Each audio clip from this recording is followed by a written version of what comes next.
This is our league, and this is your league. From the 55-yard line on CFL America Radio and the Sports History Network. Stand by, 15 seconds to air. Stand by all cameras and videotape. Ready with your opening graphics. Stand by, Howard. Here we come, Frank. Ready, Don. Stand by audio, your opening music, and roll tape. Take tape.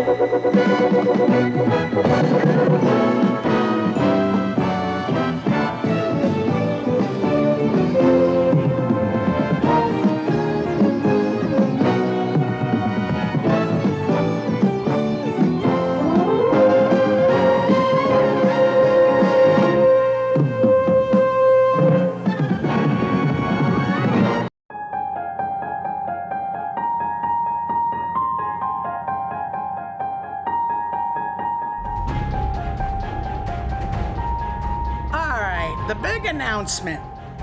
We are moving to Green Bay, Wisconsin. I'm going, where's Wisconsin? So the next day, my father comes home with a map. He said, this is the state of Wisconsin. And he's looking, Green Bay, it ain't on the map. And I'm going, well, I'm not moving any place that's not on the map. And he said, when I am done, it will be on that map. And you'll know exactly, Susan, where you lived. You're going to be a football player when you grow up. Today is the best day of your life. Believe it. He might be the finest quarterback produced in the last 10 years. He should be like, that's all I need. That's all I need. Fortunately for me, I didn't lose my life. I didn't lose my job. Football convinced me that life is a team game. Rest of your life. Nobody can ever tell you that you couldn't do it.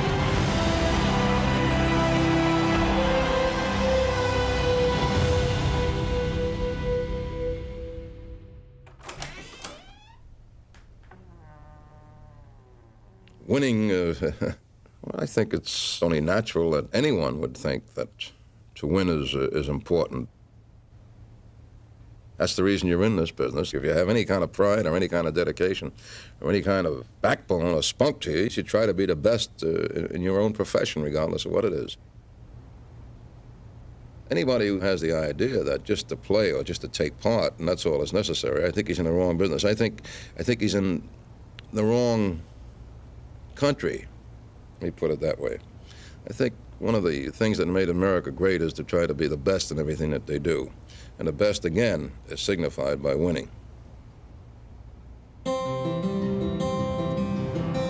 In the winter of 1959, Vince Lombardi, a born and bred New Yorker, packed up himself and his family and drove to pro football's farthest outpost, Green Bay, Wisconsin.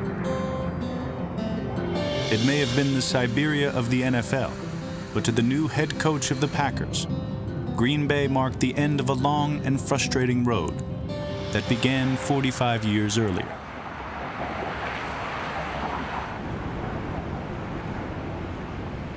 I was born on June 11th, 1913. I was born in the old Sheepshead Bay section of Brooklyn. My father was a meat cutter first and then went into business for himself in the wholesale meat business. He worked hard and he expected us to be the same way. My father was very heavily tattooed. He had tattoos on his fingers. One hand said work, had W-O-R-K, and the other one was play, P-L-A-Y. Work and play, sort of the dichotomy of life. I'm not sure how much Harry Lombardi got to play. He worked most of the time. As the boys grew up, they went to work in that meat packing. And they were carrying half of a cow. And I think that was my grandfather's way of teaching discipline.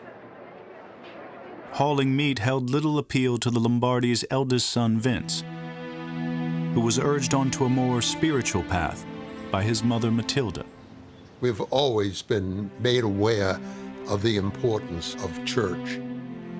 Our grade schools were always Catholic schools. Vin became an altar boy, and he enjoyed it. I don't think you can understand Lombardi without understanding the role of religion in his life. Vince's faith was so profound that at 15 he had visions of becoming Father Lombardi. He even enrolled in a school that prepared teenage boys for the priesthood. But short of completing his study, he had a change of heart. I think he left for a couple of reasons. One is he liked girls, and the other is he liked football. And neither of those could be done at Cathedral Prep. But rather than abandon his faith, Vince found a way to balance it with football. Rising from the Brooklyn Sandlots to high school prominence, he became the first Lombardi to attend college when he accepted a scholarship to the Jesuit school, Fordham University. When he arrived at the Bronx campus as a freshman in 1933, Fordham was a national football power. Number 40, right guard. Not the most talented, but he was tenacious and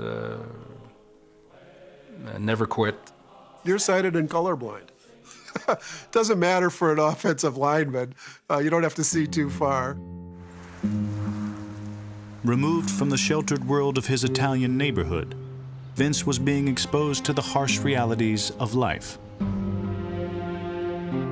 A teammate of his made a comment, "Lombardi, come over here and stand next to this other fellow. I want to see which one of you is the darker complexion." To an Italian, that was a pretty good insult. And a fight ensued. They both ended up in the infirmary. And my dad really thought his football career at Fordham was over, that he was going to get thrown out of school as a consequence. Though Lombardi's suspension lasted only days, his sensitivity to prejudice would stay with him for a lifetime. It was an era when that sort of discrimination against Italians was commonplace. It was one of the driving forces of Lombardi's life. He had something to prove, and that drove him to achieve even more. As did the lessons he took from the Jesuits. The Jesuits were rigorous academics, and you were pushed to be the best that you can be with what you have, academically, sports-wise, whatever. It was the striving for perfection and the giving of everything that Lombardi took out of the Jesuits and brought to his entire life afterwards.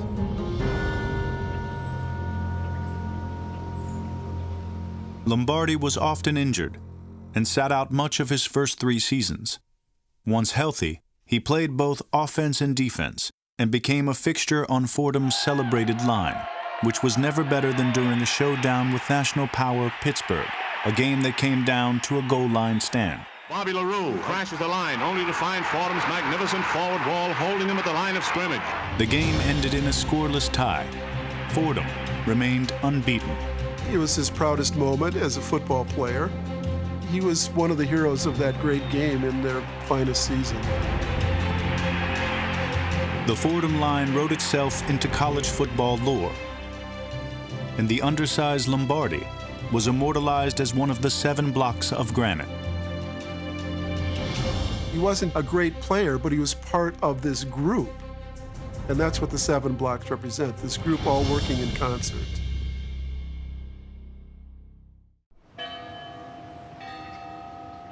For a couple of years after graduation, Vince Lombardi was at loose ends. He gave law school a try, but after 1 semester, dropped out. He kind of knocked around, played a little semi-pro football. And as I recall, he worked for a collection agency. And wasn't thrilled with that. At 26, Lombardi was still looking for a career when an unexpected offer came his way. When he was asked to be an assistant high school coach, Lombardi jumped at the chance, though it was the other part of the job that piqued his interest. My dad taught at St. Cecilia's High School in Englewood, New Jersey, which is an immediate suburb of New York City. Taught chemistry, physics, and Latin. And he was a very good teacher. I can remember He threw an eraser at my wife one time because she was gabbing in the back of the classroom. He was a stickler to make sure that you understood the subject. He did take time for kids who were a little slower, and he was patient with them. His patience in the classroom translated to the football field and helped elevate him from assistant to head coach. I remember when we came out for practice before the season began, he had a football there, and he said, "This is a football." And he took the football and threw it away. And he said, "That's the last you're going to see of a football for 2 weeks." For 2 weeks, it was merciless calisthenics. The practices were not only long, but difficult. We went into the evening. We would be scrimmaging under headlights from cars. He was a great believer in the fundamentals. I want you to block, block, block, and run, run, run, and boom. He was that way, you know. It makes you say, they don't belong in the same field with you, you know. I thought to myself, you're talking about the guys out there, they're a foot over my head, they're about 30 pounds heavier than me. They're killing me out there. But you get to the point where you say, geez, maybe he's right. Maybe he knows something that I don't know, you know? And you start playing maybe a little over your head. Lombardi spent 8 years at St. Cecilia's, 5 as head coach. The tiny Catholic school had an enrollment of 300, but won 6 straight parochial school state titles and racked up a consecutive streak of 32 unbeaten games. Somehow, St. Cecilia's was beating schools with 10 times its student body. You have to attribute that to him, see? He was the difference. He knew how to get the most out of his players. He was a genius at that. Lombardi had a natural gift for leadership, which the basketball team soon discovered. Vince never played it, Vince never coached it. He goes to the library, and he gets a book by the head coach at SMU, who wrote this book like, I don't know, 15, 20 years earlier, when the center jump was after every basket. Using that book as his guide, you gotta make so many passes. That's what, you gotta make so many passes. I don't care if you're standing alone, but you gotta make so many passes. So he coaches out of this textbook, which becomes his Bible, and he wins a state championship. He didn't know much about basketball, but he knew about people. He's a master psychologist. He rode me, he embarrassed me, and, you know, he hounded me. But he never let me leave the gym without coming over and pat me on the butt saying, "Mick, today was a tough day. Tomorrow's gonna be a better day." He just made me want to play harder. He loved the sensation of developing a team and then prevailing. That addiction of winning sort of hit him at St. Cecilia, and he realized that this is what he could do. I think coaching is teaching, see? So I don't think there's any difference whether you teach on the football field or whether you teach in the classroom. They're both exactly the same. It's a question of a good teacher puts across what he must put across to his pupils. Whether it's done on the football field or whether it's done in the classroom is one and the same thing.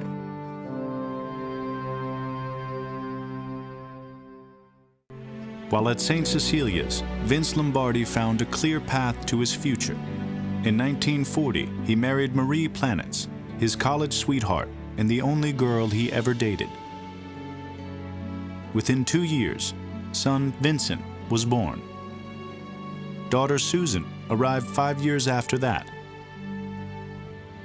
Almost from the start, Marie discovered she wasn't Vince's only love.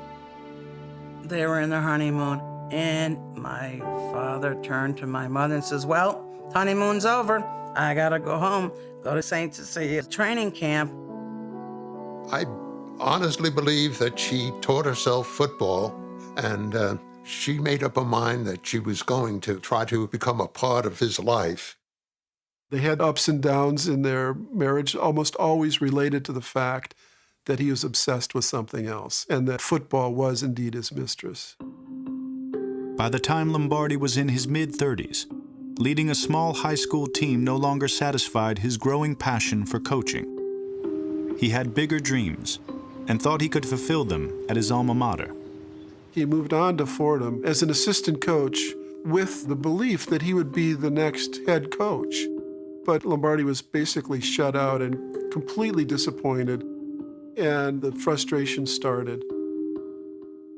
He knew all the guys who coach on the Red Blanket Army seemed to get head coaching jobs. So he said, I'll see if I can get up there, because he wanted now to make his big step. And he also knew he could learn from Blake. I was a neophyte as far as football was concerned until I went to West Point. Of course, Red Blake was the #1 coach in the country. In 1949, short of coaching his own team, Lombardi got the next best thing, the chance to run the offensive backfield at perennial power Army, where he worshipped at the altar of Red Blake. I've got to give him all the credit for whatever I know in football. As far as organization of practices, organization of thinking, particularly as far as film is concerned. Blake was a fanatic over studying film and preparing and breaking down game film and the opposition. At West Point, they were up in the turret of the athletic building, studying film day and night. Lombardi followed to the letter Blake's painstaking approach to detail, and in his first 2 years at Army, the team lost only 1 game. But Lombardi's uncompromising work ethic took its toll on his family. He would come home fairly late at night, distracted, pull into the wrong driveway and walk into the wrong house. Physically, he'd be home. Mentally, he was always somewhere else. And I don't think Marie handled that very well. This separate life of his, of football. Marie started to enjoy drinking at that point. It was an escape for her because Vin wasn't there all the time for her. To the exclusion of everything else, Lombardi was focused on football and his relentless pursuit of a head coaching job. He hoped West Point would be the catalyst for such a move. Air Force was looking for a coach. Notre Dame was looking for a coach, but he wasn't getting much attention. He applied for the head job at Wake Forest. Vince got a call from one of the people who interviewed him down there, who liked him and wanted to hire him, and said, Vince, you better look around and do something else, because I am convinced they're not gonna hire a head coach whose name ends in a vowel. And ending in a vowel equals Italian-American. At Army, over the course of those 5 years, I think the frustration built.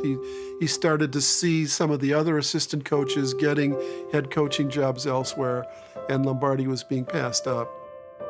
But in 1953, Vince Lombardi felt a glimmer of hope when the New York Giants went looking for a head coach. Wellington Mara, a Fordham classmate of Lombardi's and son of the team's owner, was leading the search. Rumor had it that Lombardi was their man. It would have been a dream come true to be the head coach of the Giants, where they're, born and raised and have friends and family. It turned out that, in fact, the Maras were more interested in his boss, Red Blake, and thought that maybe he would come to New York to be the coach. Red Blake turned the Giants down, but recommended that they hire Lombardi to run their offense. It wasn't ideal to be an assistant at 41, but at least he'd be coaching grown men and not boys. When we got him, he was really raw, and he liked to treat us like we were in high school, and that didn't go over too well with some of the guys we had playing. So there was a bit of a disconnect. Behind his back, some of those veteran guys were kind of... We could really get to him in little ways. We'd take the chalk away from him, and he'd just get furious, screaming, yelling, "Who took my chalk?" We didn't dislike him or anything. We just thought he was kind of weird, because no one in the professional game, coached like that. When he did some silly things like yelling, barking, giving you a lap or something like that, it got to a point where he was laughable. Lombardi's transition to the pro game was a humbling experience. So much so that he sought advice from an unlikely source. Charlie Connolly was my roommate. One night, Lombardi came into our room. He literally said, "What am I doing wrong?" I had some definite ideas, some of which were good and some of which were not so good. And I got some great deal of help from some of the Giant players, such as Frank Gifford and Charlie Connolly. I had to change my way of thinking in many, many areas. Then all of a sudden, football knowledge began to pour out of him. He became a success with us when he became one of the guys. By 1956, Lombardi had fully adjusted to the NFL. He centered the offense around Frank Gifford. Gifford responded with his best season. With equally outstanding defense led by another promising assistant, Tom Landry, the Giants went to the championship game. On an icy field before 56,836, the mighty Bears kick off the World Championship game in Yankee Stadium. Tom literally was the head coach of the defense. Jim Lee Howell, the head coach, didn't get involved in any of it. He didn't understand it. Lombardi would become the head coach of the offense. Connolly now throws the final touchdown to Gifford, and the Giants become world champions in a stunning, tremendous 47-7 win over the Chicago Bears, the monsters of the Midway. In 1958, the assistant coaches led the Giants back to the title game, where they faced Johnny Unitas and the Baltimore Colts. The Giants lost in overtime, but history would remember it as the greatest game ever played. And the Baltimore Colts are the champions of the world. The game helped elevate pro football to an American religion, and the little-known assistant coach standing on the Giants' sideline would become its patron saint. For now, however, the climax to the NFL's first sudden death finish lingered with the 45 million viewers who witnessed it on national television. As those images slowly began to fade, Lombardi would emerge from the shadows.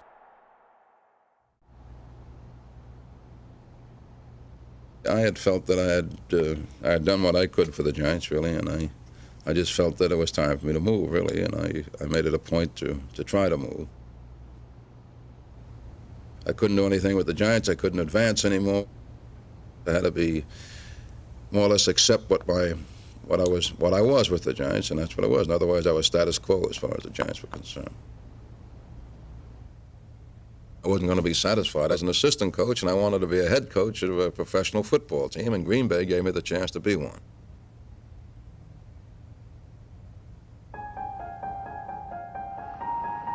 In January 1959, Green Bay, Wisconsin saw the dawning of a new era. The smallest NFL city had seen its once proud franchise reduced to a last-place team that won a single game in 1958. Disgusted fans had seen enough and hung team president Dominik Olejniczak in effigy. They were really in danger of actually losing their franchise. It was a very vulnerable situation. We were hoping change would come. I get a kick out of people saying, well, we expected something. No one expected Coach Lombardi. He was completely ready. He had a fire in him unlike any other coach. It's the fact that he had those 20 years in the vineyards, preparing himself, thinking that he was better than people realized. All of those frustrations made the great Lombardi possible. When Lombardi came in, he said, I know there's a board of directors, and he says, I want to make one thing perfectly clear. I'm in charge here. Even though his only head coaching experience was limited to high school, 45-year-old Vince Lombardi also insisted on becoming general manager. Since the Packers were community-owned, it was up to the executive board and team president Olejniczak to address Lombardi's demands. Olejniczak, he treated like a janitor.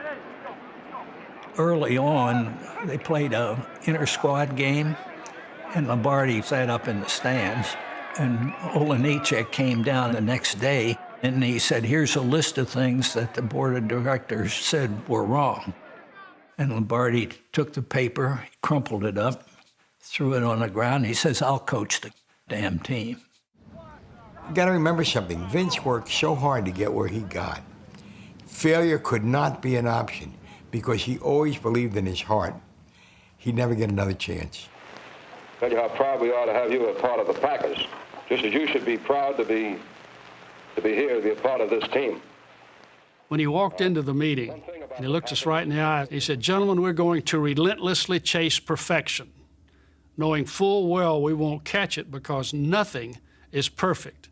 But we're going to relentlessly," and that's how he blurted it, "chase it, because in the process we will catch excellence." He said, "I'm not remotely interested in being just good."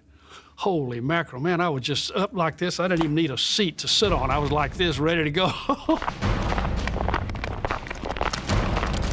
In August 1959, Green Bay's new head coach opened his first training camp. I was in a Marine boot camp for 2 years. I knew all about how tough it was, and these things were picnics compared to what he did. Come on the field, at first he took a lap. We thought it was fine. Then the receivers would go out and run patterns. And he'd say, "Okay, now we're starting practice." And then we went to up-down. And up-down is running in place. When he says front, you hit your belly, back, you hit your back. And you would do that to the point of exhaustion. Guys would lose consciousness on the field, vomiting. It wasn't uncommon to see a guy just keel over. It was unbelievable. We all just looked at each other. We couldn't believe this guy's crazy.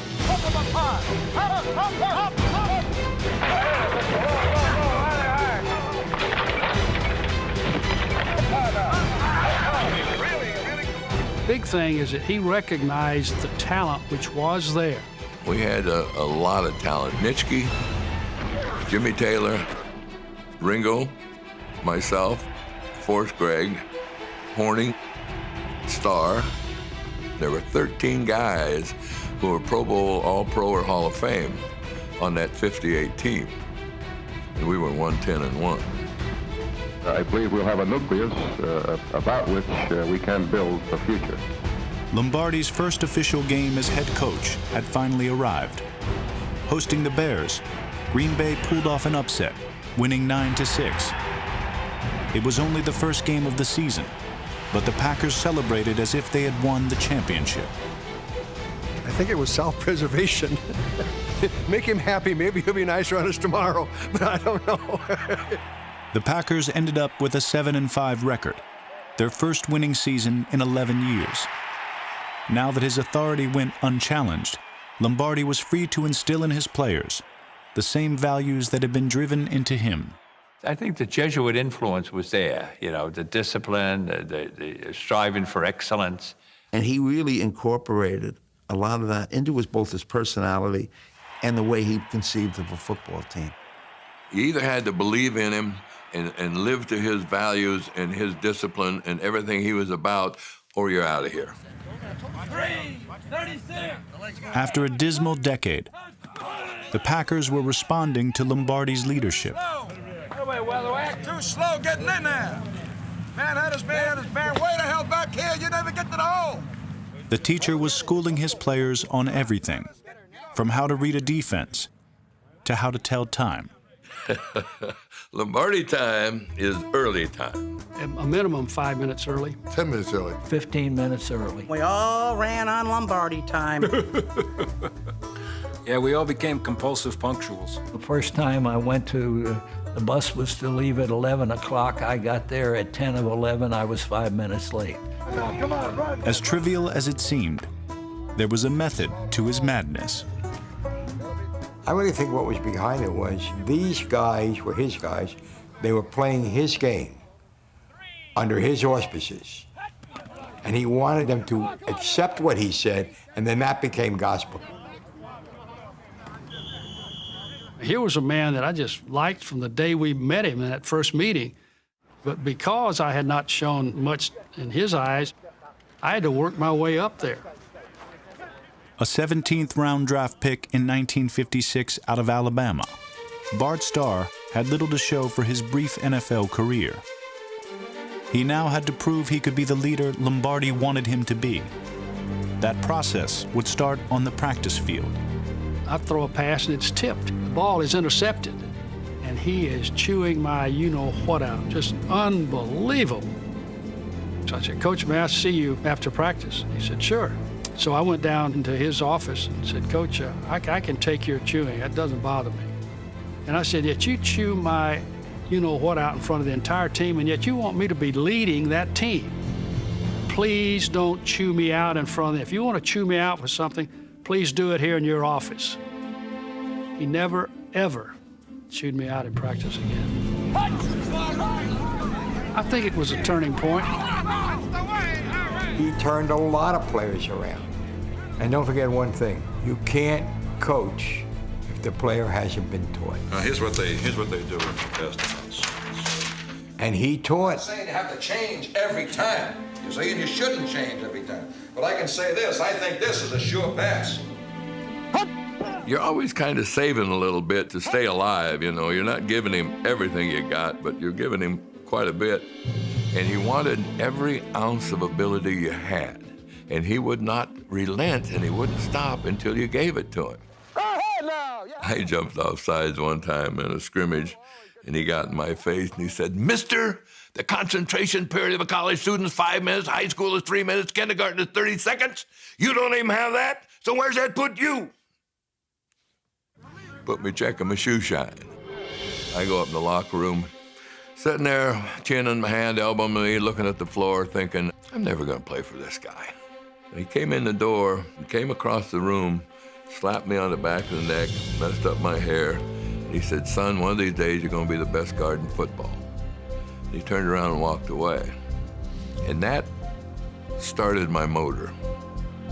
With that comment, he allowed me to think about being a great football player.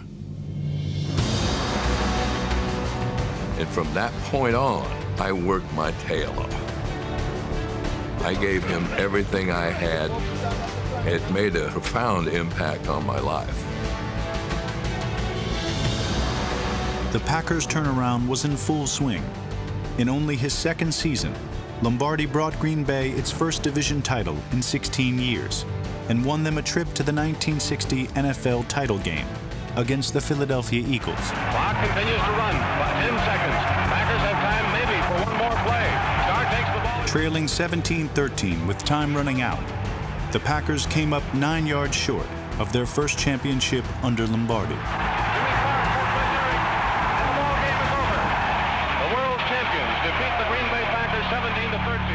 He was talking about the Eagles after the ball game in our dressing room. He said, we got beat today. But he said, I can tell you right now, it won't ever happen again. He says this to us right after the ball game. It won't ever happen again. No one will ever beat us in a championship game again. The sun peeks through the cloudy sky as the town of Green Bay becomes the sports capital of the world. Lombardi's guarantee was tested the very next year in 1961, when the Pack reached the title game for the second straight year. They were facing a team Lombardi was all too familiar with, the New York Giants. What most people didn't know was that the previous winter, Wellington Mara had approached Lombardi about returning to New York to become head coach of the Giants. One paper even reported that Lombardi had submitted his letter of resignation to the Packers.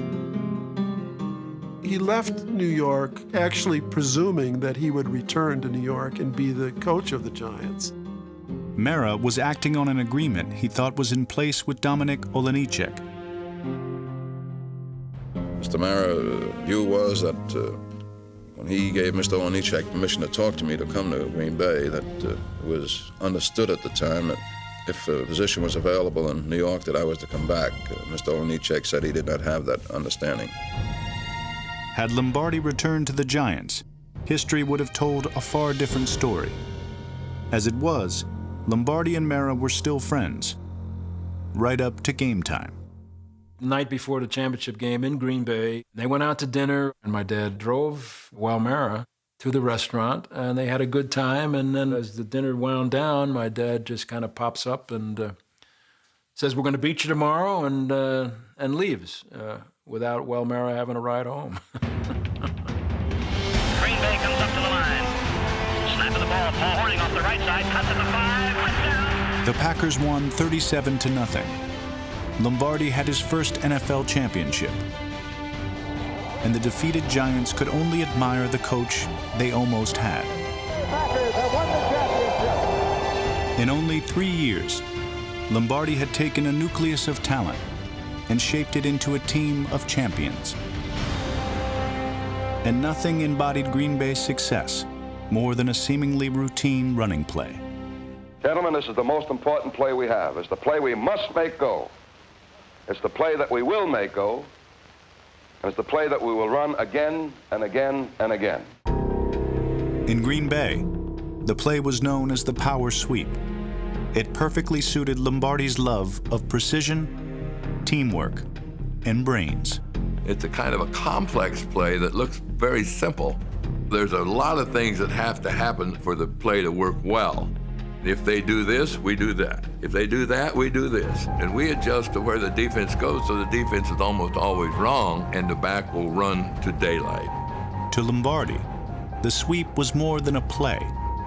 It defined him. And they ran it and ran it and ran it. If the end has the linebacker taken in, he will come around it and seal inside. What we're trying to get is a seal here and a seal here, and try to run this play in the alley. It was run to perfection.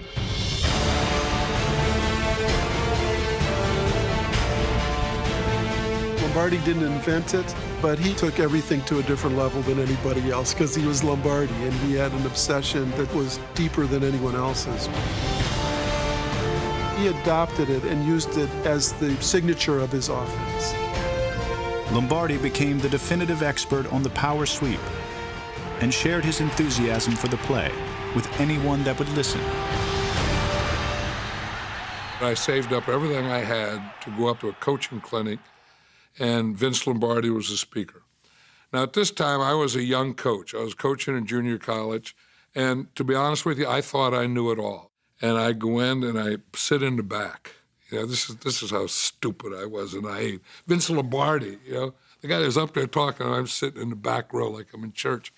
And he talks for 8 hours on one play, the Green Bay sweep. Talked for 4 hours. Keeping his eyes right on the numbers of the defensive man. Took a break and came back and talked for 4 hours more. So then I left after that, and I said, I don't know a damn thing. Having perfected the sweep by 1962, the Packers outscored every other team in the league. With a nearly flawless 13-1 record, they were one of the greatest NFL teams ever assembled. Their reward was a return trip to the title game and a rematch against the Giants. Well, we've got a jam-packed Yankee Stadium here this afternoon. Lombardi showed his hometown what he was made of and coached the Packers to a convincing 16-7 victory. For the second straight year, the Green Bay Packers have won the National Football League championship. Lombardi had built a dynasty, and Green Bay was now on the map. It's usually a small-town kid who comes to the big city of New York and makes it. And here was Lombardi, you know, this New York City kid, born and bred, who's frustrated and was passed over, and finally goes out to little Green Bay, this godforsaken place that he'd only seen once before in his life, and he made it there and became sort of a transcendent figure. The Packers' success transformed Lombardi from an East Coast outsider to the Pope of Green Bay. He had saved a beloved franchise and restored pride to a humble corner of America. Green Bay was renamed Titletown, and Lombardi took his place among modern-day legends. He was trying to raise football to the level of those other professions that he thought about but didn't achieve, being a priest, being a lawyer. But the truth is, he incorporated the best of all of those other professions into what he did as a football coach. He taught us a lot more about life than he did about football. He used football to teach life. It wasn't enough to be a football coach. That wasn't what God ordained for him. He had to see himself in a broader perspective. A teacher and a molder of young men's character.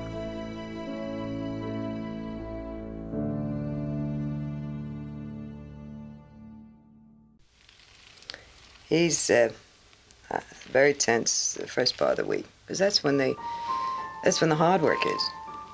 But as the week goes along, I don't see him Monday, Tuesday, Wednesday night at all. It must be very hard to do what he has to do and do it alone.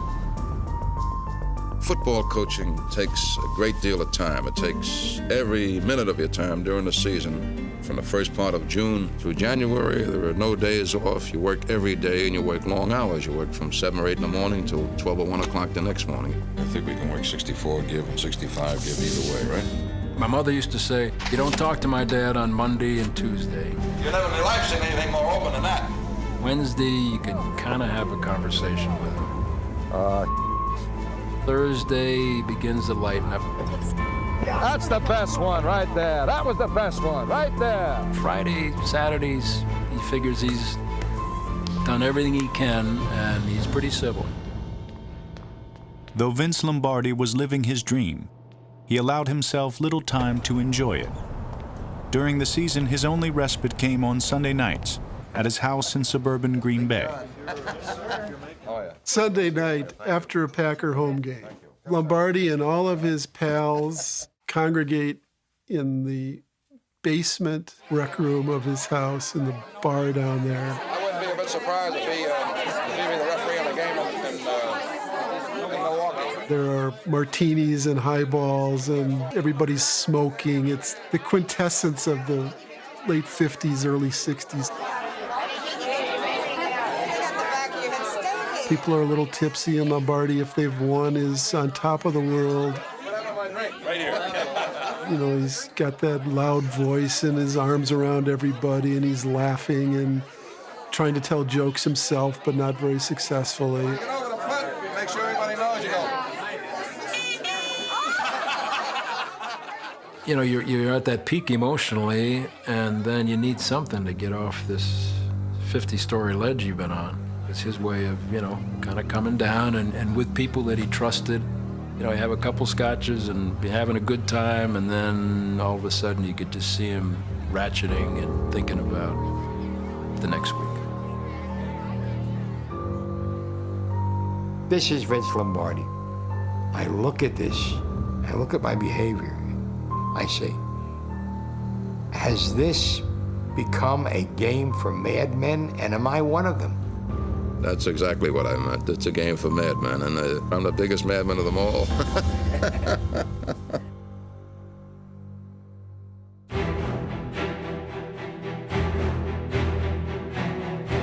In 1963, Lombardi's Packers fell short of a third straight NFL championship. They failed to win the division again in '64, and after back-to-back second-place finishes, they bore the full brunt of their coach's madness. Bob, how'd you get a man caught back there? Got a touchdown there. What happened at 68? I don't know what the hell happened. I said it was against Zeke. It should have been great. So, nobody blocked on the left side. Marvin, you missed that guy every time. Hey, supposed to be a hell of a defensive club. It didn't look like it to me. All the way down, about 70 yards. Booming voice of his still scared the hell out of me. You echo in the back of your mind. Flank it this way. What the hell's going on out here? For the love of Pete. What's going on out there? Lombardi's obsession with winning echoed louder than ever. This is a tough and it's a cruel business. We have to produce. We're only here because we win, period. And when we lose, we're gone. Therefore, we have to win. Therefore, you have to win. And we only want winners. We only want winners. Why is this your credo? Is it the be-all and end-all of your life? Well, that's a tough question, Howard. In my business, there is only one place, and that's to be a winner. On the field and off, life with Vince Lombardi had become a day-to-day proposition. When he came up the stairs, if he smiled at us and said good morning, we knew we were going to have a fairly decent day. But if he ignored us, we kept our heads down, we didn't talk to him, just left him alone that day. He was so bipolar. Of course, we didn't know, One minute he'd be up here, the next minute he'd be down here. When he got out of control, I ran to the basement. You know, turn the radio on and just stay away. Son Vincent had spent his adolescence at his father's side. Thank you, Vincent. Being the son of Vince Lombardi wasn't easy, even when Vincent left to play football at the College of St. Thomas in Minnesota. My freshman year in college, I hurt my knee. I'm obviously not playing, I'm not practicing. And they come up to play the Vikings. And he gives me a big hug, a big smile, and how you doing and everything. But he also has in the room with him Dr. Jim Nellen, who is the team's orthopedic guy. And I go in the bedroom with Nellen, and he takes my knee, and he comes out and tells my dad there's nothing structurally wrong. He's just, you know, ligaments are stretched. My dad goes from smile, he jumps me like nobody's business. God, he jumps me. You're going to run out that thing tomorrow, put baby in it, yada. And now I got tears running down my cheeks. But ran out it the next day, and I got in the starting lineup as a freshman about 2 weeks later.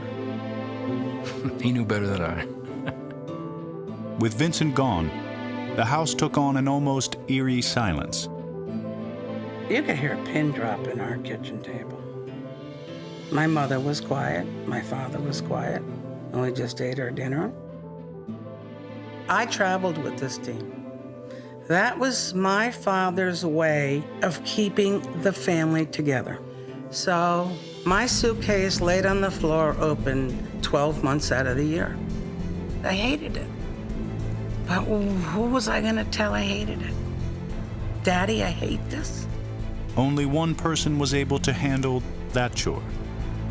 My mother was the only person who could talk back to my father and get his attention. We loved her. God, we loved her because we couldn't say anything to him. All he did is win all the time. She could. One of the most common phrases that you could hear out of Vince Lombardi's mouth was, "Shut up, Marie." But like many marriages, he would say that in public, and then he would do exactly what she instructed him to do in private. But it was Marie who had left her life in New York for the sake of her husband's career. She knew that she couldn't really compete with football, and I think that sense of emptiness manifested itself in her being depressed and becoming an alcoholic. My mother had a drinking problem. And when things got unhappy, she'd drink. I think my dad was not all that sympathetic. I think he saw it as a weakness, that something, you know, you should be able to control. On at least one occasion, Marie was unable to, as Vincent discovered when he brought home his new fiancée. He comes home to announce he's engaged, and Marie has overdosed on pills and drinking. I never put my finger on it until subsequent. I didn't at the time. Okay, she's sick in the hospital. I should have known my dad was falling all over himself to compensate for it. Through thick and thin, Vince and Ree, as he called her, did have a love affair. She was completely devoted to him to the end. God forbid she missed a football game. She never missed one. Not one. God, family, and the Green Bay Packers. This was the trinity that defined Lombardi's life. In what order was never clear. Here he was, a very imperfect man, trying to create something perfect. And the more he tried to create something perfect, the more he understood his own imperfections. And I think that's what he tried to deal with in church. It was very strange. My father went to church 365 days of the year. He never missed. Lombardi's day began at St. Willibrod's. Anyone who went there while the coach was in attendance might have been surprised at what they found. So we're all in the front row. The priest comes in, and who's the altar boy? But Coach Lombardi. We looked at each other like, holy crap, this guy does everything. And to this day, I believe the priest kept looking at Lombardi like, am I doing it right? I'm a highly emotional man. I'm quick to tears and I'm quick to praise. I'm quick to all of the things. I think anyone who tries to hide their emotions, I think makes a mistake. I think you've got to do things according to your own personality. This is all part of whatever little bit of success I've had, too. I think this is most important. Everybody grabbing out there. Nobody tackling. Just grabbing, everybody. Grab, grab, grab. Vince Lombardi wore his emotions on his sleeve, and his players had no trouble recognizing them. Nobody could yell like he did all the time. A lot of time was for effect, clearly. I saw him one time kind of practicing some facial stuff in the mirror. You know, grimace, growl. Henry Jordan had one of the famous lines about Lombardi. He treats us all alike, like dogs. It's a great line, and it's completely wrong. Come on, Henry Jordan, you're just laying on it. He treated every one of them differently. Never gonna help, Henry. He treated Henry Jordan like a dog, because that's how he'd get the most out of Jordan, just by getting him mad. He just played us like a maestro. Every play you're graded. In a grading system, if a guy blocks you and you get out of the block and you make the tackle for no gain, that's a 0. You did what you're supposed to do. Now, if he blocks you and you don't get out of the block, you stay blocked, that's a -2. He dogged people so much, when he gave you a compliment, even if it's just a little small one, you just took it and said, hey, he likes me. My dad always said, never let a white man pat your head. But Vince Lombardi, when you need something good, he walk up behind you, he hit you back here like this, behind your head like here. And I love it, man. I said, hey. He didn't pat you on the head, he hit you right in the back of the neck. It's kind of like his seal of approval. Behind Lombardi's irascibility lay a deep-rooted belief that it took more than bullying to produce a team of champions. There's a certain togetherness here that is not true in many other fields. I gave it a word. There has to be a great deal of love for each other. He was the first coach that I ever heard refer to love in the locker room. He really believed that there was a Christian love that he could incorporate into the team. The love that binds his players together, the love that comes out of sacrifice. Here we go, let's go. Come on, one for all for one. Let's go now. During the radically changing 1960s, Lombardi's love for his players was put to the test. Vince was colorblind. He didn't care who it was. He made Dave Robinson the first black linebacker in Packer history, and then offered his support to Robinson's roommate, Lionel Aldridge, during a critical time in his life. Lionel gave me an engagement ring, but I couldn't wear it, and I had to hide it. And I couldn't tell anybody that I was engaged to him. At that point in time, it wasn't really legal for black and whites to marry. There was a player that had married interracially a couple years before Lionel and I were thinking about it. And he'd been blackballed from all of football. So Lionel wanted to know what Lombardi's reaction would be. Vince called him in because he had gotten complaints about Lionel importing this white girl to Green Bay. And then Lionel told him, he said that he wanted to marry her, but he was afraid of being blackballed. And Lombardi told him, I don't care who you marry, as long as you play good football, you keep your nose clean. Lionel called me and said, wow, I walked out of there just like shaking my head thinking, oh my gosh. He said, yeah, I still have a job so we can get married. When he came back to me from Vince, he came right to me and told me, he said, Vince told me Vicky and I can get married. He was happy as a lark. The issue of prejudice was especially sensitive for Lombardi given his own past. And when several team owners learned of the situation, he remained adamant in his support of Aldridge. Pete Rozelle, the commissioner of football, got wind of it. And to Lombardi's credit, said, this is my team. You can't tell me what to do with my team. They can do what they want as long as it's okay by me. He just was amazing in the fact that if he believed in something, he fought for it.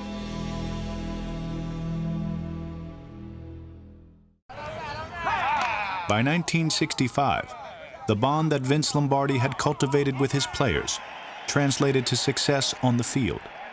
After missing the playoffs 2 years in a row, his Packers were winners again and met the Cleveland Browns for the NFL title.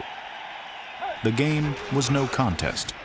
Starr takes the ball, hands off to Horning, sweep to the left side, he's got the block, he's inside the 10, he's at the 5, cuts into the end zone for the touchdown! The Green Bay Packers are the National Football League champions for 1965. Lombardi was about to take his team on a historic run. A year later, the Packers lost just 2 games and advanced to the NFL championship for the second straight year. The title match was in Dallas against the Cowboys and old friend, Tom Landry. Vince was very, very intense when he played against Landry. It's almost like I'm playing against my brother. I want to show him who's the boss. Vince always felt that Tom's complicated offense, under pressure, someone was going to screw up. That's precisely what happened.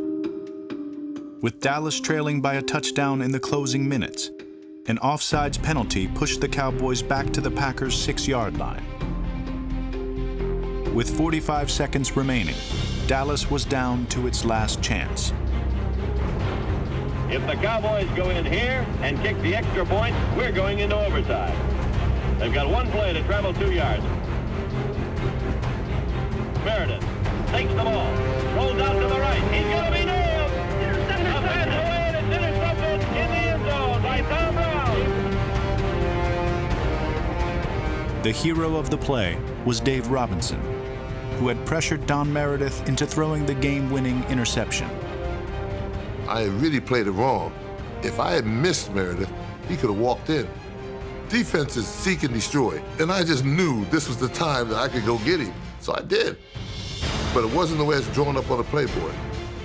Consequently, Vince Lombardi gave me a -2 on the play. The Packers were again champions of the NFL, but their celebration was short-lived.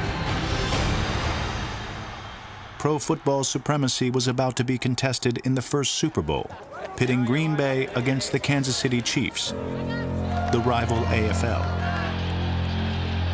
Lombardi and his Packers would be representing much more than just Green Bay. Now he gets a letter from Wellington Merritt, and the letter says, "Vince, you know what this game means to us. I couldn't think of any other general I would want to take the NFL Army into battle than you in Super Bowl I." The telegrams and calls and everything else they got put more pressure on him. The guy was absolutely just wound tighter than, to say, the nuts on a new bridge. He was just, he was uptight. The game was far short of a sellout, but Lombardi's biggest concern was protecting the honor of the NFL. I want you to be proud of your profession. It's a great profession. You be proud of this game, and you can do a great deal for football today. Great deal for all the players in the league and everything else. Go out there and play this ball game like I know you can play it. Let's go! Third down and a long four. Dawson being rushed and falls. And down the sidelines comes Willie Wood. The final score read 35-10. Lombardi had accomplished what his NFL brethren had asked of him. But he was in no mood to celebrate, not with a bigger dream spurring him on. I didn't get the feeling in '63 that he was going for 3 in a row, but in '67, he didn't let you forget it. Vince was a man of a single purpose, winning 3 consecutive world championships. Each year, you have different motivating features, and at this particular time, we're going to try to repeat. No modern-day NFL team had ever won 3 championships in a row, and Vince Lombardi's attempt at the feat didn't come easy. The Packers were aging and racked with injuries. They looked exhausted, as did their head coach. He drove himself and he drove his players and coaches to the point where he'd had it. I thought he had just absolutely burned himself out. I compared him to a president of the United States who is in office as a young man. He's fresh-faced, and he's, all bright-eyed and everything. And after about 3 years, he looks haggard, and he looks gray, and he looks worn, and he looks aged. In '67, Coach Lombardi looked that way. He looked gray, and he looked tired. Lombardi's health was deteriorating. He had ulcers, he had stomach problems. He might have had other more serious problems. Several times, his friends urged him to get a colonoscopy. And in the horrible, immortal last words, he said, "I'm not going to let somebody stick that up my ass." Hobbled though they were, Lombardi's Packers pressed on and returned to the NFL championship game for a rematch with the Dallas Cowboys. The Vince Lombardi Show, featuring the head Let's coach. look ahead to Sunday. The Dallas Cowboys and for the whole works. That's right, Al. This is the big game of the year, and we're real happy we're going to play it in Green Bay. Let me say that. And our field is going to be in good shape because unless something happens to that electric blanket we have out there. Coach Lombardi invested a great sum of money on the electric coils that went underneath Lambeau Field. They were designed to keep the field from freezing, obviously, and it was a new concept. He said, "Let me tell you what we did to this field." He's got this city of wires underneath the turf. Throw the switch, everything's going to melt, we're going to be fine, the field's going to be in good condition. That was Lombardi's baby, and he just loved to show people this control panel downstairs. It looked like something you'd see in a submarine, or there were all these handles and valves and cranks and all this stuff. We're all in there and the lights are blinking. He's a mad scientist. He doesn't know a damn thing about it. And it says field electrified. This is my pride and joy out here, this field here. Let's not cut it up. Lombardi was the world's greatest control freak. There's no question about that. But the one thing he couldn't control was weather. As the sun rose on game day, Lombardi had become as helpless as the ground beneath him. The field, it had been covered the night before. The heat was coming up through the ground and bringing the moisture with it. And as they peeled the tarp off, the field was damp, and it was fairly soft. But as the cold worked on it, it started to freeze. And you could just see the field turning color, starting in the north end zone and going to the south. All of a sudden, we think, oh my God, Coach Lombardi's field is frozen. Finally, they turned to Chuck Lane and said, "Chuck, you better go and tell Coach." I'd probably been better off telling him that Marie was running around on him. He was just livid. Not because of the players playing on ice. He looked bad. And Lombardi's looking at the field, and he says, "It's going to be all right." That's terrible. It's just terrible. The stage was set for a game that even before kickoff had earned its nickname, the Ice Bowl. The field grew worse as the game wore on, and it was a skating rink more than a football field. The Packers took a 14-0 lead. And then, as wind chill temperatures reached minus 38 degrees, their offense froze. Footing was so bad, and the hands were so cold, and the receivers catching the ball was difficult. So one score could make a big difference. The pitch out to Reeves. He'll throw the option pass way downfield. It is complete to Lance Ritzel. He's at the 10, the 5, and into the end zone for the touchdown. And it's the Dallas Cowboys 17, the Green Bay Packers 14. And the Packers have got their work cut out for them now. I hate to say it, but I had lost faith in the offense. I really had, because they hadn't done a thing. They had shut the offense down completely. So we get the ball, 4.5 minutes to go. We got 65 yards to go to score. Starr takes the snap. He's back to throw. He's got the time. Flips out to the right side to Donnie Anderson. Gets by one man. He's at the 40-yard line. And they started moving. Flips the pass. It's complete to Chuck Mercine. He's at the 25, the 20, down to the 15, and out of bounds at about the 11-yard line.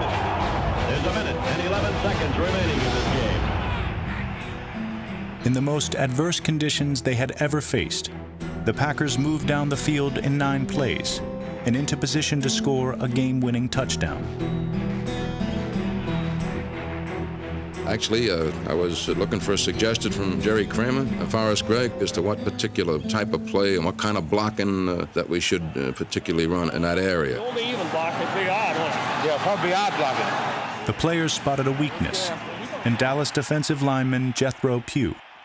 I said, we can wedge Pugh if we have to. He goes, what? I said, we can wedge Pugh if we have to. That's right. I didn't cut Pugh out. Pugh goes down easy. I mean, even, so he can get on the middle. Even, yeah. All right. It's a give and take. I'm not the complete autocrat here, do you see, as everybody thinks. The Packers had identified their target, but the real enemy was the ice. So we called the play twice. The backs were slipping and sliding and couldn't get back to the line of scrimmage. The handoff goes to Donnie Anderson. He's not in. The Packers call time again. And then we take our final timeout, and Bart asked me if I could make a block. Can you get your footing for one more wedge play? Yeah, I think so. I ran to the sideline, got over there, and I said, Coach, there's nothing wrong with the play. I said, the backs simply can't get to the line of scrimmage because the ground is so hard there. I said, I'm standing upright. I can shuffle my feet and lunge in. All he said at that time was, well, then run it, and let's get the hell out of here. And I'm laughing like I am now, going back to the huddle. And I'm trying to not let anybody see me laughing because it just broke me up. That was his response. That's all the timeouts the Green Bay Packers have. They are still inches away from that goal line. On third down with 16 seconds to go, Lombardi gambled everything on one last play. Landry would have called a rollout, and a lot of people would have called a rollout. Watch that star now, come on. Grab him if he fakes it. Lombardi wanted to run the wedge play. If you can't gain a yard, you don't deserve to be champions. Here are the Packers. Third down, inches to go. To Bader.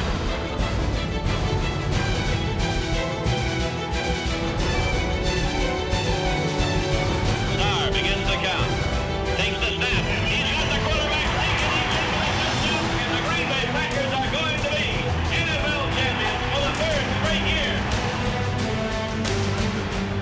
My perspective on the last drive in the Ice Bowl is that is the culmination of everything Lombardi and his Packers had been preparing for all of those 9 years together. We got a little commitment, a little discipline, a little perseverance, a little preparation, a little consistency, a little intensity.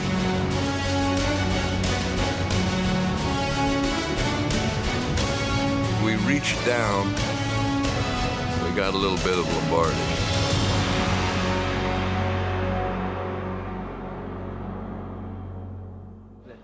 Brookshire is interviewing Coach Lombardi. Slow motion now as Jerry Kramer makes a key block for Bart Starr on this quarterback sneak for the winning touchdown. And he runs a play, and Coach goes, Way to go, Jerry! Way to go! Nobody got a -2 on the final play of the Ice Bowl. But even as Lombardi had accomplished his goal of winning 3 straight titles, he was strangely detached. Well, the story's outside, not in here. We get in the car, and he turns to me and says, you just saw me coach my next to last football game. Super Bowl II would be the final game Lombardi coached as a Packer. In beating the Raiders, Lombardi went out a champion. He had done what no other NFL coach had accomplished, winning 5 titles in 9 years. 2 weeks later, the Lombardi era officially ended. Gentlemen, let me introduce to you the new head coach of the Green Bay Packers, Mr. Phil Bankston.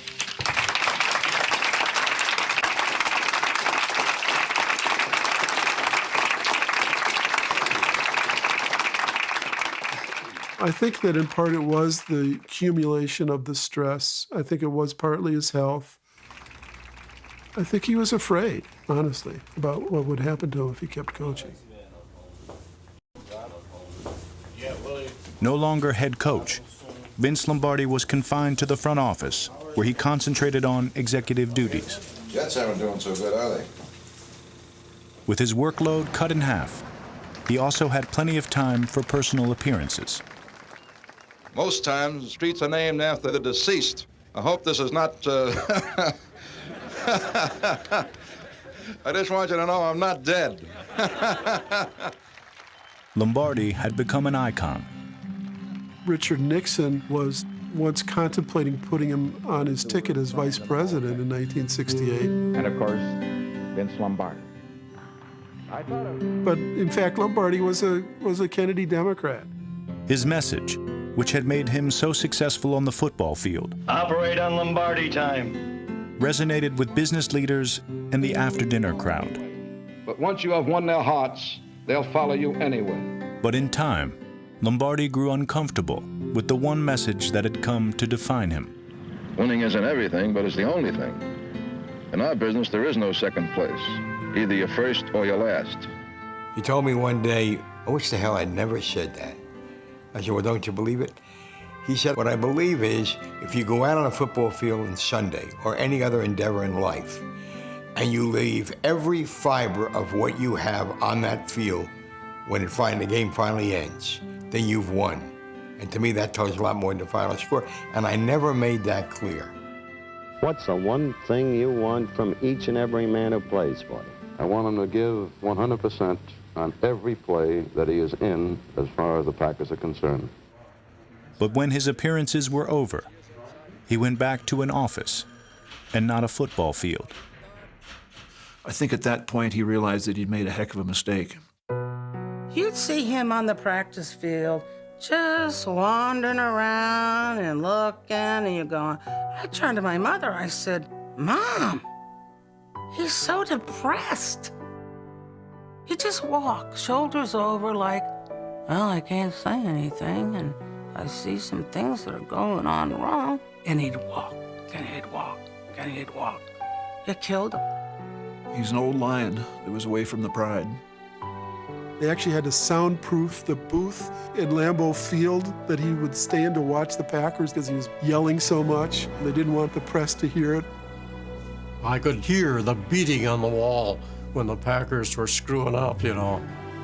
With the Packers headed for their first losing season since Lombardi's arrival, their old coach finally spoke to his team.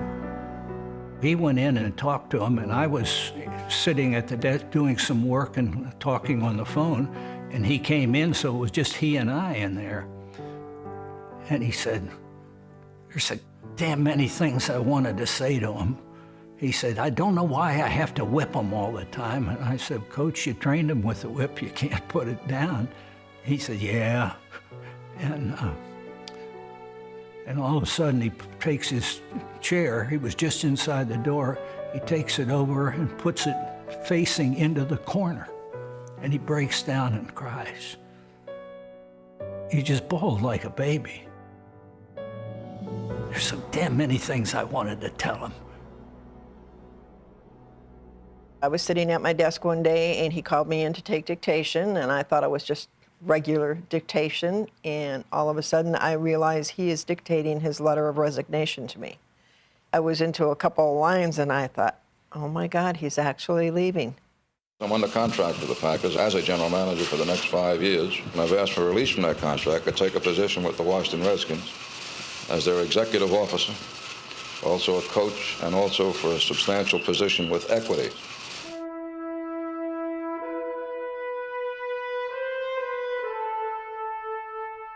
It was like, God is here. It was amazing. In spite of what some of you may think, I can't walk across the Potomac even when it's frozen. Like the Packers in '58, the Redskins were one of the worst teams in the NFL. They needed a miracle and were counting on Lombardi to bring them one. Reaching into his past to bring the Redskins into the future, he met with one-time Giants linebacker Sam Huff, who had recently retired from the Redskins. I said to Coach Lombardi, I want to come back and play, and I can coach the linebackers and play for you. And Lombardi said, you think you could get another year or two? And I said, I know I can for you.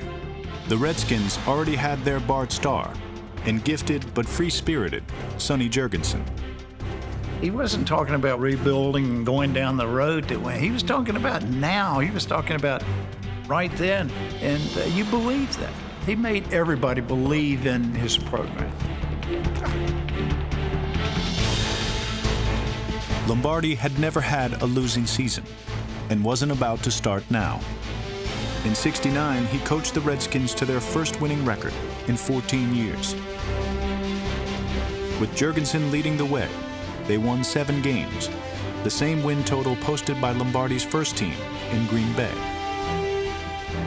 Just to have the chance to play for him, that was the highlight of my whole career. I'm glad I had that experience. If I'd have had it longer, it would have been cheating because it was easy. With the stress of the season still lingering, Lombardi went to Green Bay to see old friends.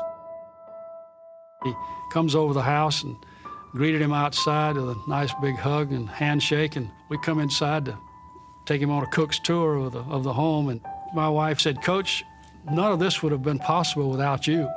He gets up, tears are coming from his eyes. He goes across the room, gives my wife a great big hug, turns around, hugs me, and goes out the front door. I was in the office looking at films, and he was coming down the hallway. And he looked terrible. And I said, "Coach, are you okay?" And he said, "No, Sam." He said, "I really feel sick." And I said, "Well, why don't you go see the team doctor?" And he did. Washington Redskins coach Vince Lombardi had a 2-foot section of his colon removed today after surgeons discovered a tumor during an exploratory operation. In late July, Lombardi addressed the Redskins before a preseason game. I'll never forget it. He said, "I want you guys to know why I brought you here. From now on, I'm not going to be with you. But by God, you're going to be a winner."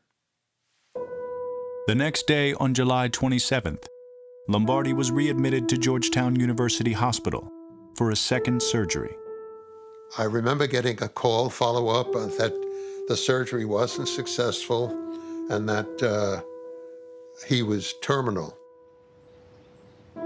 When word got out about Lombardi's condition, legions of disciples began a pilgrimage to Washington. Every Green Bay Packer went to say goodbye to him. And all the Washington Redskins, the Giants.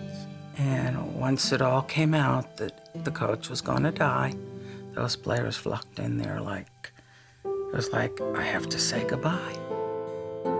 I go in and he said, "You know, I've been lying here thinking about this. American Football Conference runs a lot of 34 defense instead of the 4-3 defense in the NFC.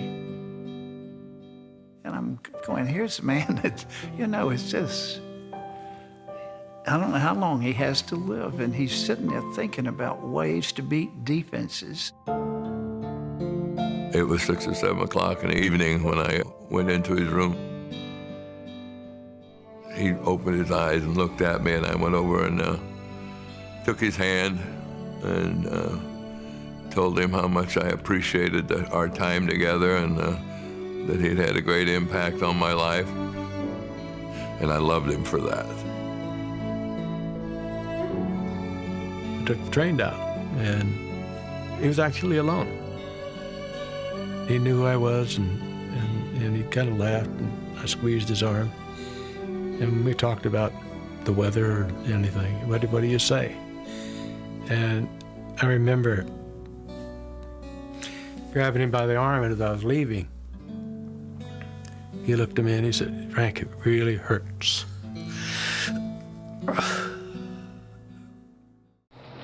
Vince Lombardi, the famed football coach of the Green Bay Packers and later the Washington Redskins, He is gravely ill in a Washington hospital and is said to be near death.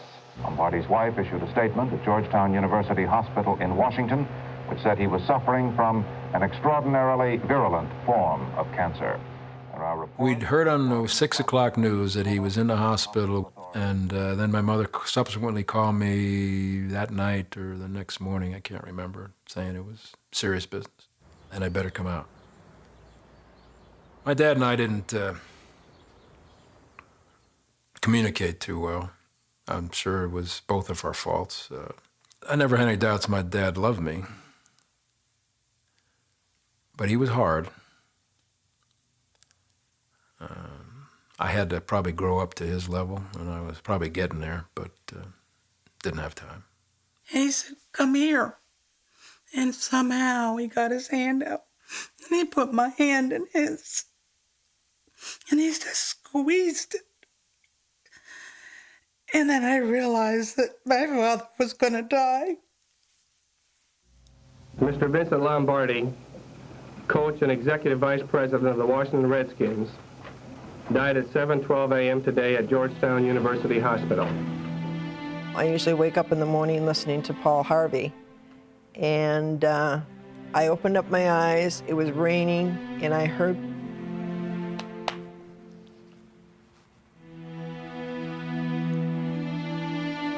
still can't talk about this. It is a gray day in Green Bay, Wisconsin. I heard Paul Harvey on the radio saying that the heavens were weeping in Green Bay because Vince Lombardi had passed away. They said the town ran on Lombardi time, 15 minutes ahead of everywhere else.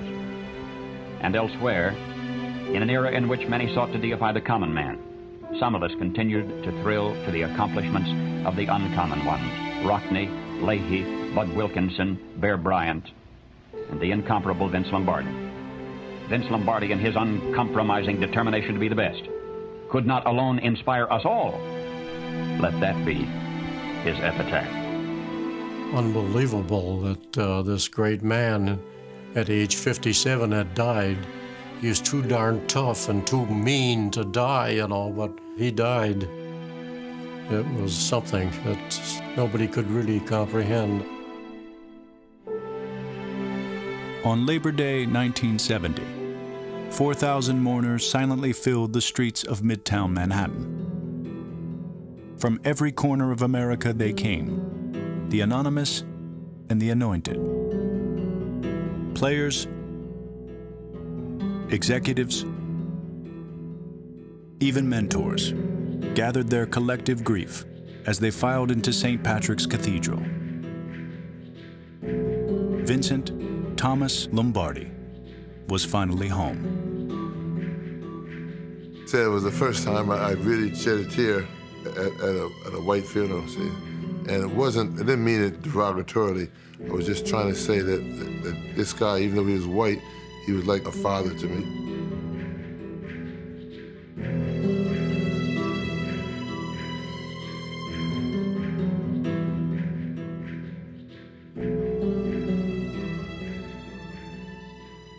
The saddest part of his death was his players.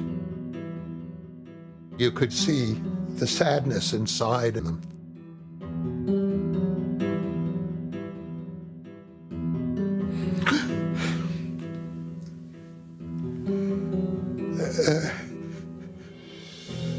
He was amazing. He really was amazing. Vince Lombardi fought the good fight.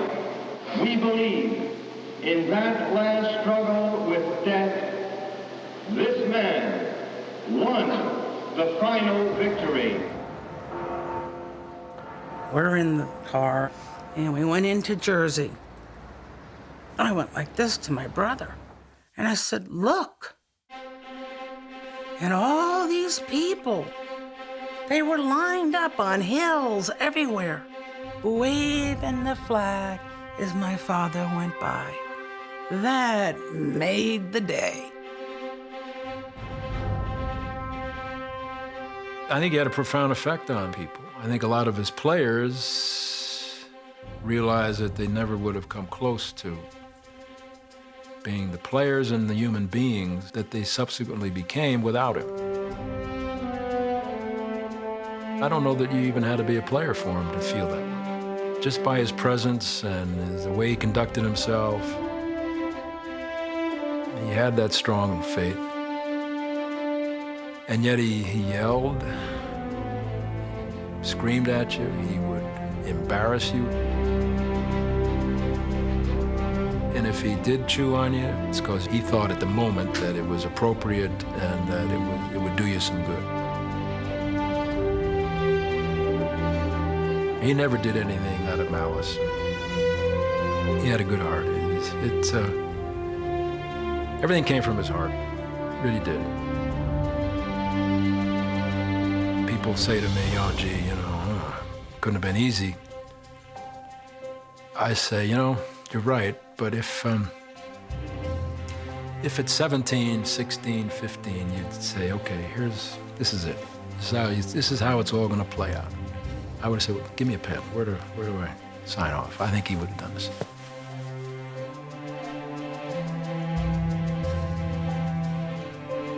Someone to give you a testimony, it's a very emotional type of thing.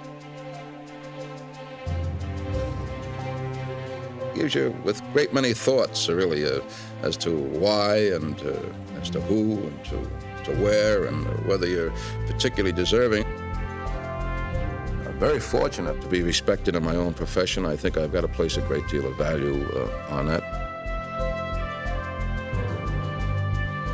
I've got to have a great deal of gratitude for my parents, for my wife, for my 2 children, and certainly for all of my superiors over the years. What I am today, let me put it that way, is all of these people were a part of it.